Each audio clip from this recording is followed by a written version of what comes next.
Hey, what's up? Oh, hello. I'm not at my studio, I'm at my house. Hey, what's up? Nope. Today we are, why do I keep saying we? Not we, me. Like, are we a team? Team. 3, 2, 1. Hey, what's up? I'm going to be drawing a daily sketch of, I do finger guns all the time. Tank Girl and talking about style. Style. Woo! How does one come to find their drawing style? Let's figure it out. Let's do it.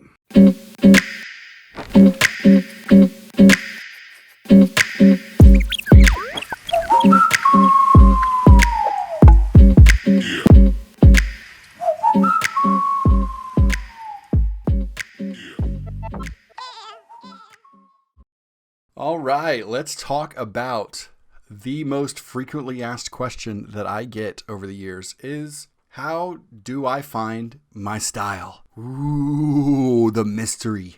It is the question that everybody wants to know. How did I find my style? They want tips on how they can find their style. It's an interesting question with no answer and all the answers, right? So that's helpful, right? But it's true. There is no magic tip or trick. There is no real definitive answer on style. I'm going to start off by saying this. I heard a quote from Terry Moore, and Terry Moore may have heard this quote from Neil Gaiman or somebody. I don't know. Somebody said the quote, and I think Neil quoted somebody saying this, that style is a collection of our mistakes. And I liked that. That made sense to me. So I wanted to start off by saying that, and I think I'll try to circle it back around to that. When I was young and starting off as a cartoonist, that's all I cared about. And I feel like that's all young cartoonists care about, is they want their style. They want it right now. They want to stand out in the crowd. They want to have an Instagram feed that looks different than everybody else's. They want to get all the followers. They want to start the YouTube channels, and they want to stand out. And I get that. That instinct is not wrong to have. But I do think that we all get hyper-focused on something that is not going to come until we learn a lot of the fundamentals. So I'll just go all the way back to the beginning of my drawing career, my cartoonist career. When I got started, I have no problems admitting that I attempted to draw, within a couple degrees separation of Humberto Ramos and Chris Bocello. These two were my favorite artists. The animated, cartoony, illustrated flavor of their art just really appealed to me. And it seemed to be closest to how I already kind of naturally drew. So when I'm trying to get a job in comics, they're my favorite comic book artists. So that was the closest bridge that I could find to being like, well, I'll try to do it how they do it. And mostly that came from the fact that I did not know how to do almost anything. I didn't go to college. I didn't go to art school. I took high school art classes like everybody else. That's about it. Everything I learned at that point was just by looking at other people's things and, trying to mimic them without looking like I copied them, which I know we all have been there. It's where we all start. After a while, I realized that I wasn't having a lot of fun drawing. I got a job in comics and I was drawing comics and I was working in comics, but I was not having a lot of fun and I couldn't figure out why. I mean, this was supposed to be the funnest job ever. And I was miserable almost every day doing it. It was so hard. And it wasn't hard because storytelling was hard. And it wasn't hard because, the laying out a page was hard. What I realized in hindsight was it was hard because I wasn't being myself. I was spending more of my day attempting to draw like somebody else, which is unnatural, which is difficult. When you just draw the way that you draw, everything just comes. Just lay shapes down on paper and that's how you draw. And you're not thinking about the idea of style. And once I figured that out, everything started to change for me. I can really point to, it was about 2007. I was working on New X-Men. I was drawing New X-Men, written by Chris Yost, Craig Kyle. And I was drawing it in my very clean, animated style. The lines were all very clean and tight because that's how I always thought I wanted to draw. My favorite artist drew that way, and I had kind of developed my style into looking like that. And it was hard. It was very, very hard. I'm not an exact person. I'm very sloppy. My studio's a little messy. My bedroom's always a little messy. I don't like rulers. I'm not good at building stuff because that means that I need to be exact. I need to measure things. I'm not good at baking because, again, you got to be exact. So I'm not an exact person. And I spent the first half of my career trying to be an exact artist. And it was very strange in hindsight. So in Chicago, around 2006, we started a drink and draw.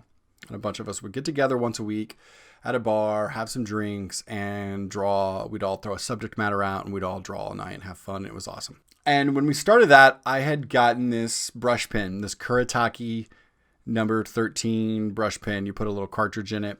It's a brush pen that has individual bristles like a regular inking brush, but you can put a cartridge in or put a converter in, and you can fill it with your own ink. So it's like a brush, but you don't have to do the dipping.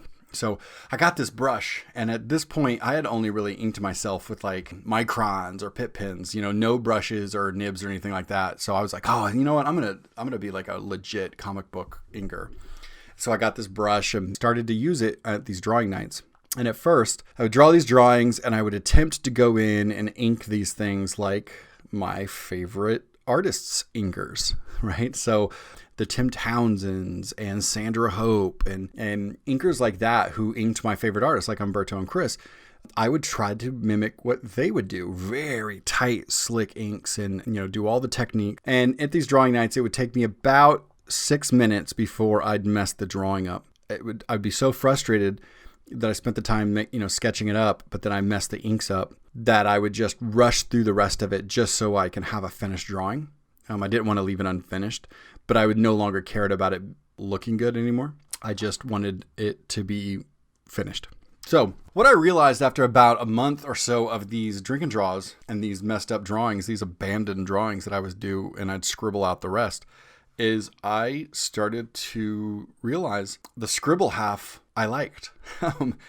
I felt like I messed up the clean half because I was trying to do something that didn't feel like me. The scribble half was absolutely me. It was what I did when I wasn't thinking about what I was doing.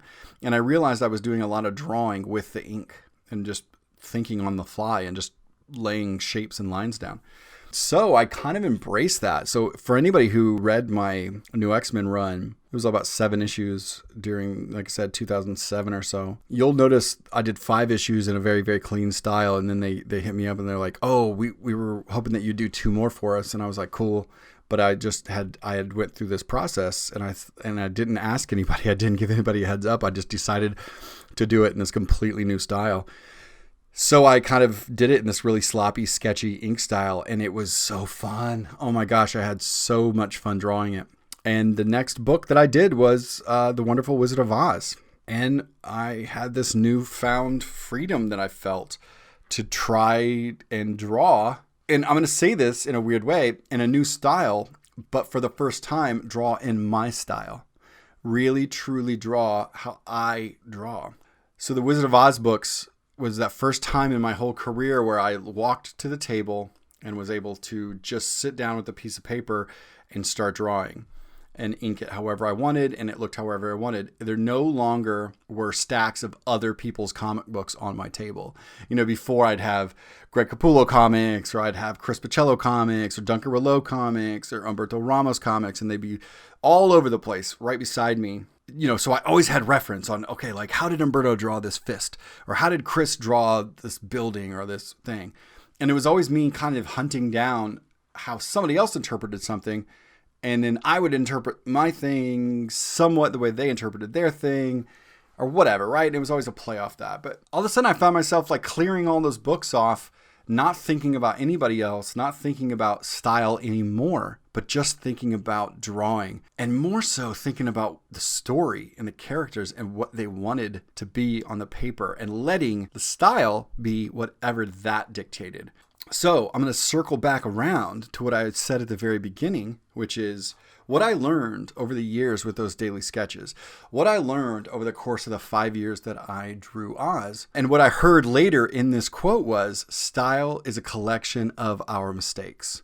I found the way that I naturally draw by stopping the thought process of thinking about how I draw, allowing myself to put ink to paper, make mistakes, and embracing those mistakes. I let you guys decide if that's style or not. I don't think about it anymore. It's why sometimes you'll see me draw with a thin pen or a brush, or this character in this way or that character this way. I actually let projects dictate the shape or the line style or any of those things. That whatever ends up on paper that day. I no longer think about the style or the wrapping of it. And it's funny because now I hear, oh my gosh, I recognize your stuff anywhere, or blah, blah, blah. But it's only because I don't think about it anymore. So again, I don't think there's any solid rule. I think you can absolutely work on a style. I think you can think about it. I don't anymore. It wasn't fun for me when I was intentionally trying to hunt down a style. I have never had more fun in my life drawing than when I stopped thinking about how I drew and just drew.